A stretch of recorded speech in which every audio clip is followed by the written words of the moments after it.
Magandang umaga na naman. Balik tayo sa mundo ng IT, guys. This time, ang ituturo ko sa inyo within 10 minutes ay ito yung bagay na pwede mong ma-perform sa field.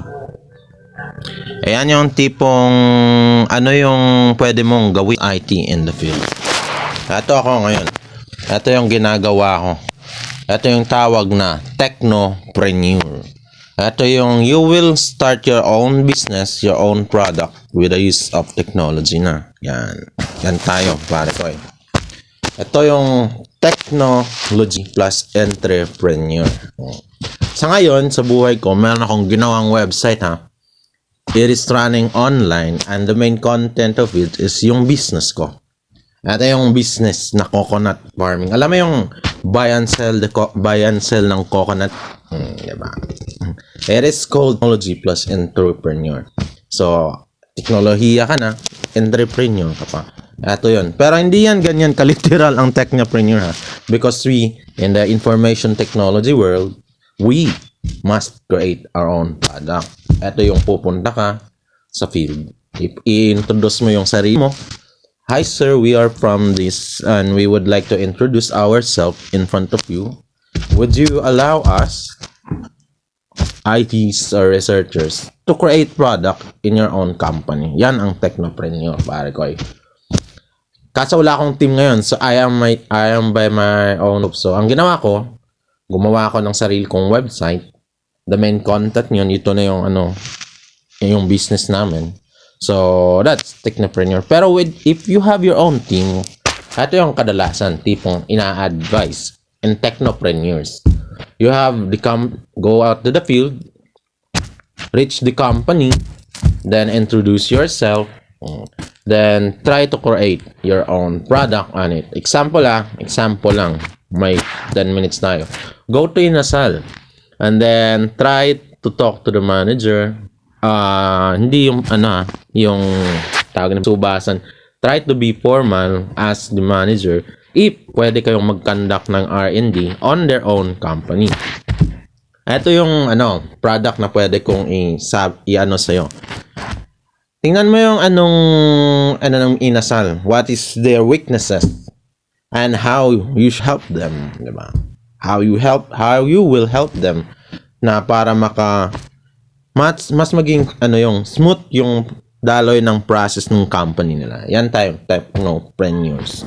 So, if you ask them, then you have the approval, then you get the certificate then with your team, create your own product. Diba? Ibebenta mo sa kanila in a way na ma-recognize nila yung team ninyo as R&D. Yan tayong technopreneur. Dati, ang ginawa namin,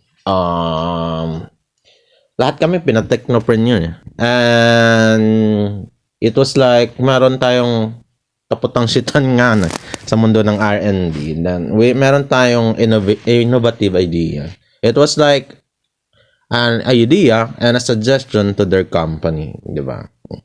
Yan ang technopreneur. Pwede kang bigyan ng why don't you try to watch Inasal? Bakit mataas yung linya? And then, bakit sila nag-uunahan ng tables? And why don't you try to enhance it and then create a product out of it? Ito yung pwede kong ibigay sa'yo. Pwede mong sabihin yung Inasal na we, the team, could propose a new system for you. Like, instead of your customers getting into the counter, why don't they enjoy the table first? Scan the QR code and then that's it. If you have the QR code, then order, then there will be a point of sales on your so-called yung pinipilahan. There will be POS on it. Diba? Yan tayong mga information technology. We are like that. Hindi tayo yung nag-ano lang. I by myself, meron akong tinatawag tatlo siya yun. Binamanage ko. Under the banner of GoDaddy naman. Kasi hindi tayo yung masubok na ako dun sa web builder. I'm managing the 3 sites. 1 from my own 2 for my mother, di ba? And yung isa parang part-time din yan. ini-enhance ko yung site, nag-aano ako ng rooms, dinadagdagan ko ng mga content yung website. That is as technopreneur. Ayan yung tinatawag na techno entrepreneur. Diba? At least in 6 minutes, meron kang na-learn. Diba? Meron kang natutunan sa akin. Just in case gusto mong i-apply. Yan ang gagawin ko one day. Diba? If I have a team, I will go to them, then ask, ma'am, can you please, diba, ganito, ganyan, introduce yourself, then we have this proposal to you, it would somehow ganito, ganyan, diba? Ang gagawin naman ang gagawin naman nung kinakausap mo, they will agree, and then they will try your product. Hindi sila yung tipong, we don't care, hindi. They are like, open. Okay lang sa kanila yan. That's fine for you. Walang problema yan sa kanila. Yan ang technopreneur, pare ko. Out now, I did another 6 minutes of lecture. So, lecture ba yun? 6 minutes. Nagpa-practice ako. Pa-practice lang ako. Yan, technopreneur. Itong isa. Kasi nga, nasa tayo? Mundo ng information technology. We are creating systems, building systems, databases, then technologies, di ba? Yan tayo. Etong, ano ba yung isa? Why don't you try to enhance the DTR? Yung basic na yan. Daytime record management, di ba? Why don't you go and, sakto, yung Gmail ba pwede mong kausapin yan.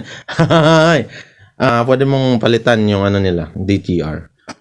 Try to talk to them as an IT, information tech holder.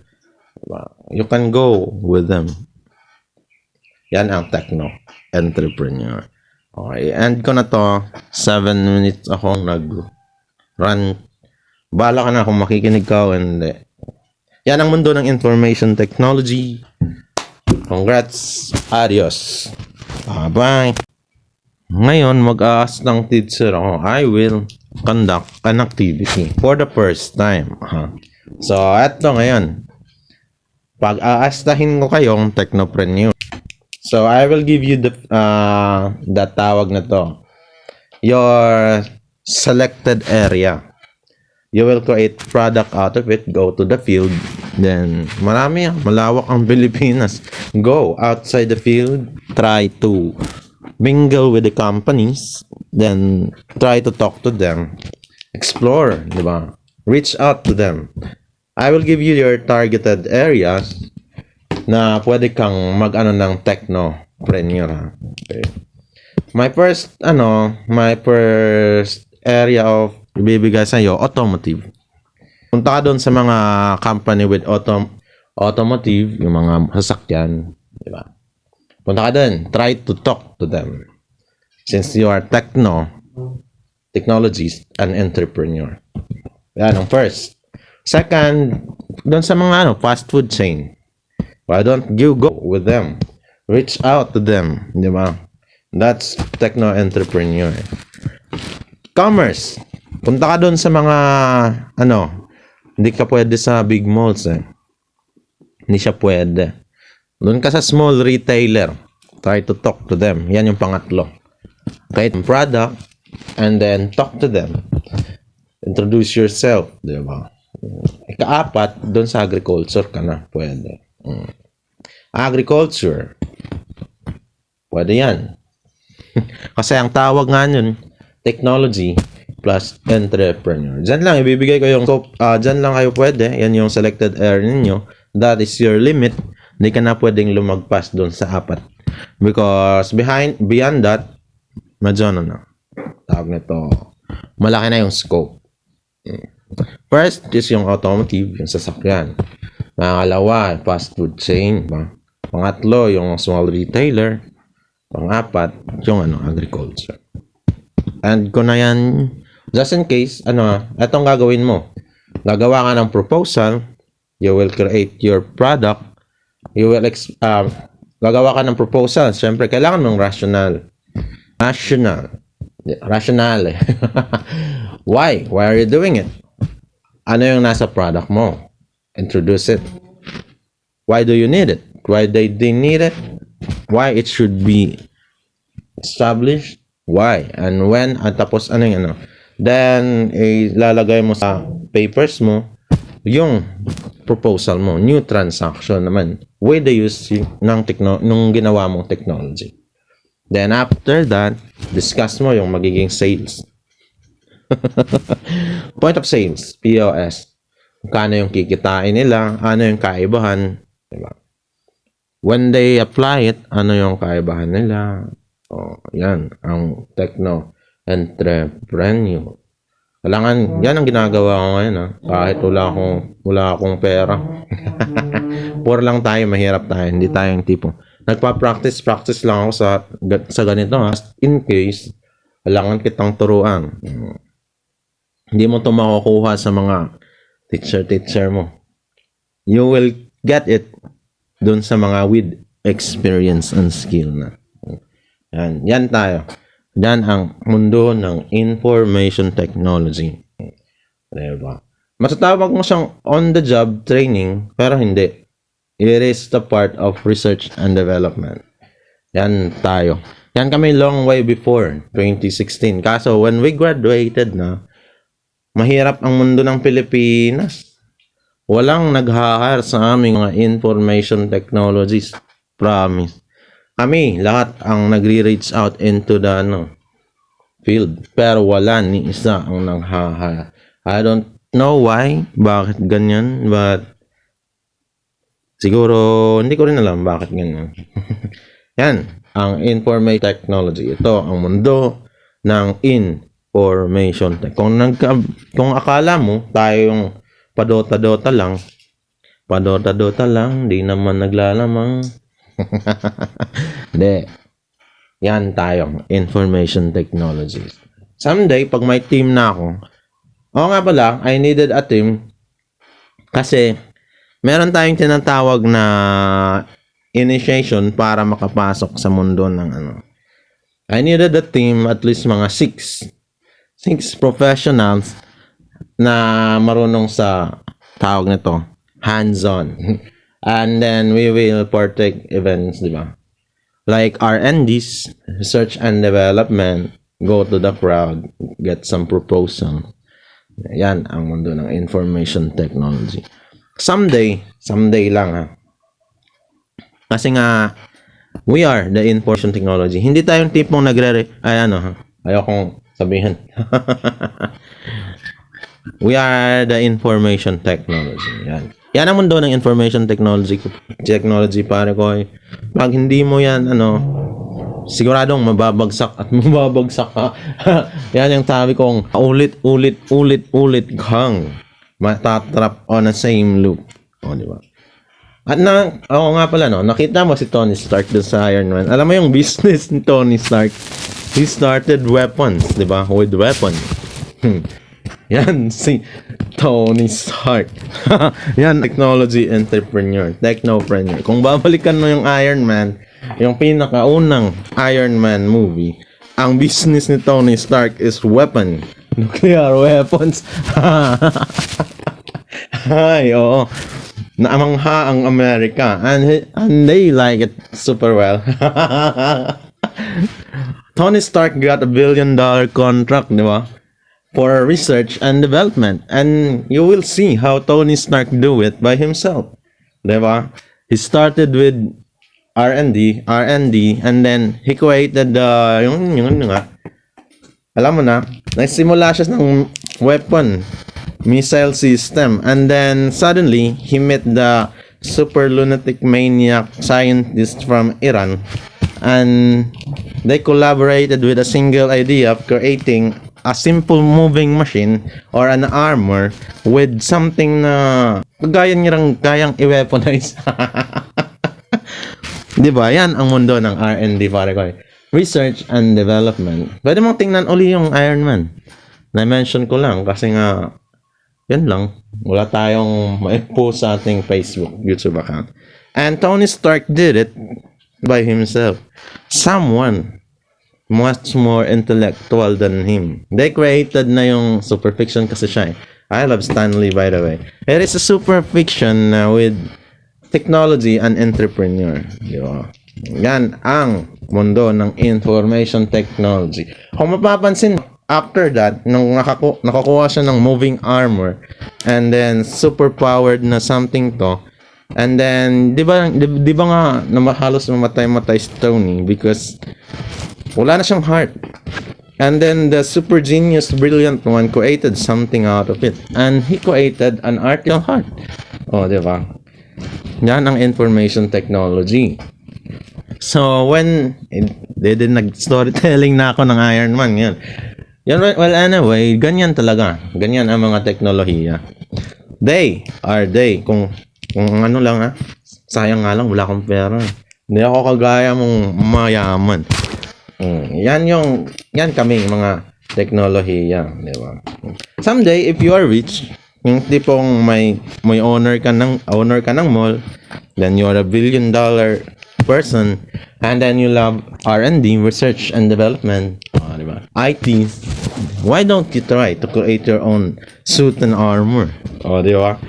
But don't get ahead because kailangan mo ng yung money. Ito na yung entrepreneur, di ba? Yan ang techno-entrepreneur. Pwede mong, tingnan yung Iron Man. Because that is yan tayo. Mundo ng information technology. In fairness, si Tony Stark, missile, weapon system ang kanyang business. And it is technology. Yan ang technopreneur. After that, nung nagkaroon na siya ng own model of a flying suit and armor with his own research and development and his own hands. Diba? Gumanda yung franchise ng Stark. Sabi ni Stanley. Well, i-out ko muna to. Since yan ang information technology. Kung ako lang kung millionaire na ako, malamang i-enhance ko yung inasal reality. I-enhance ko yung processing ng inasal because hindi nag-i-enjoy yung tao sa table nila, pare ko. Nag-aantay sila sa labas, di ba? Tsaka nag-enjoy sila sa only rice. Pero sa yung tag how they cater the people on their restaurant, medyo mahaba yung pila. Yan tayong mundo ng information technology. We are finding things na pwede nating ma-upgrade, ma-innovate, ma-enhance to the way of technology. Yan lang naman ang natutunan ko at gusto kong ma-share sa'yo, just in case nagtataka ka kasi nagsisimula ako ng aking YouTube channel. Tayo yung tipong papunta na nga sa modernong pamamaraan. Mahirap na, baka magturo ako sa harapan ninyo tapos parang ganito. Siyempre ayoko ng ganyan. Ipaparinig ko na lang sa inyo yan. I will teach you on a module. Hindi na yung anong tawag na to? You are on the class and then you're like para kang no, I will not do that. Ang gagawin ni teacher sa inyo, uupo lang sa harapan ninyo and you will listen. Yan ang compilation ko. Then after that, that's it. Ends of the discussion, di ba? Yan ang field. Yan tayong information technology. Out na ako. That's another 11 minutes plus 9. So, that's more than 15 minutes. Yan tayo, technopreneur. Ulitin ko nga. Ano yung business ni Stark and Iron Man? Siyempre, ang business naman ni Tony Stark is missile system. Diba? Ballistic missiles. Diba? Ballistic weapon system. Diba? Yan ang information technology. Sa realidad naman, ano nga yung business ni Tony Stark? Coconut.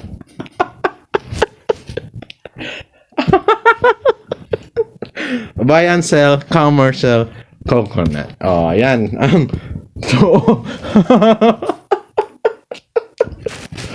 Well, anyway, i-end na natin to. That is techno-entrepreneur.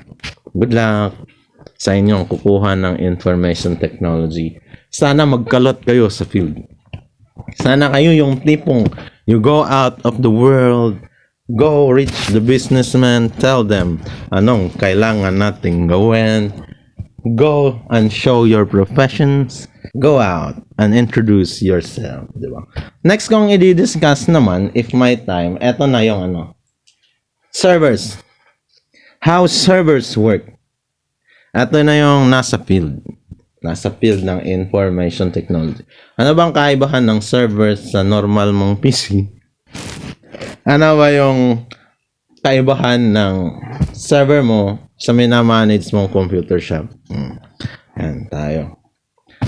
I-discuss ko yan kasi nga baka mamaya mapagkamalan mong personal computer lang yung server mo.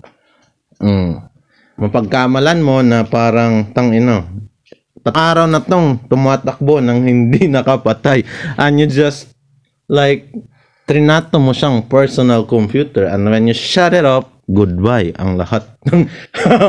Goodbye lahat. Promise. I-discuss ko yan kasi nga nandito tayo sa mundo ng information technology. Hindi mo yan malalaman kung wala kang experience.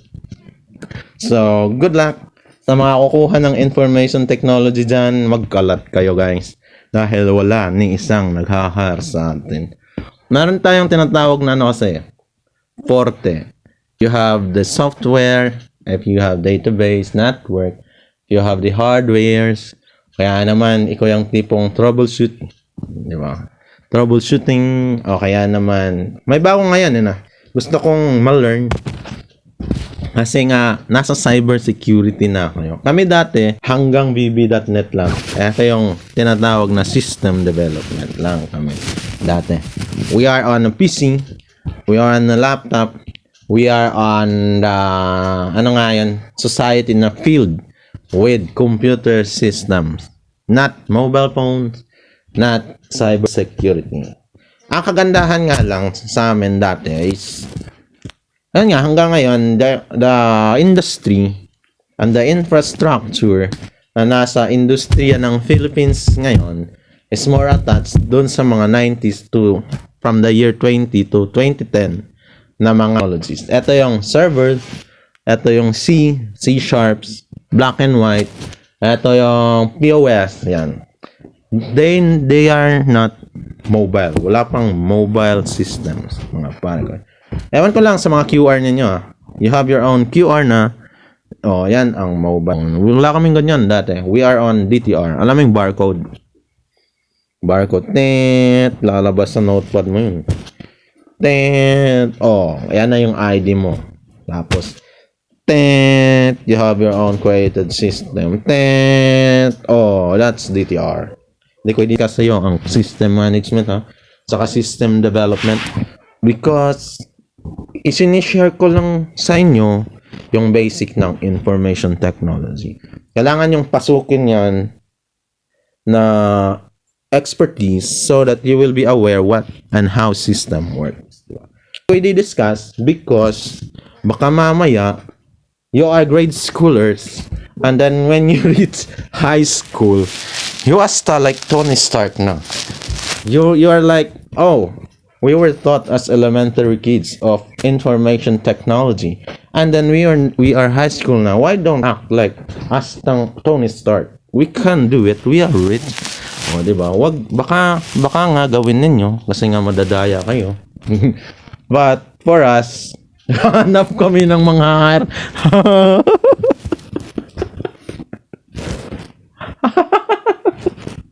ang dami naming graduate ng information technology, in fairness, pero wala ni isa.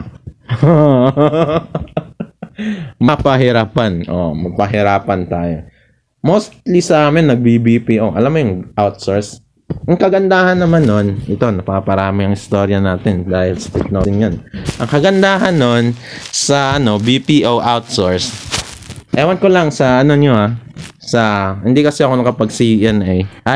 Anong tawag nan? CNN, nangyari? Ang ina, parang, channel lang Amerika. Wala akong Cisco. Hindi ako nakapag-Cisco. Wala akong pera. Hindi ako gaya nyong may man. Wala akong Cisco. Hindi ako network admin. Pero, tingin na, tinignan ko, ba't kayo may abaya phone? Sus naman. Mag-aaralan ko pa yung abaya phone network ninyo pa. Anyway, yan tayo sa mundo ng information technology. At na ako, sumobra ako ng 20 minutes, that 30 minutes class discussion sa inyo. Just in case gusto mong makinig. Dahil yan tayo sa mundo ng information technology. Ang i-discuss ko nga, na after this, servers. Ang nga bang kaibahan ng servers sa PC? Baka mamaya ma-shutdown mo yung servers, ha?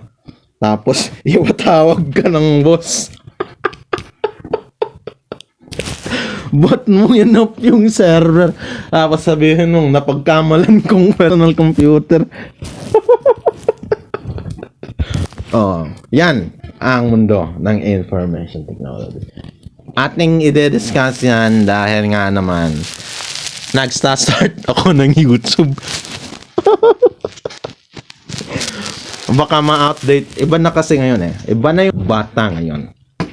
They are no longer idiots. Pag napag-iwanan ka, you are like, ha? Anong ginawa mo sa buhay mo? Oh, di ba? Out na ako. That's 20 minutes discussion. Pakikinggan ko ito. Anyway, ano discuss ko? Entrepreneur. Techno-entrepreneur. Ngayon, dagdag question, yung technopreneur ni Tony Stark, meron siyang business na missile system. Kaya sobrang rich niya sa USA. USA. Oh, yan. Yan ang techno. Akalain mo kahit si Tony Stark, meron din siyang sariling business. He is managing it. Diba? Ang galing ni Stanley. Kaya out na natin to. Oh, good luck. Bye-bye.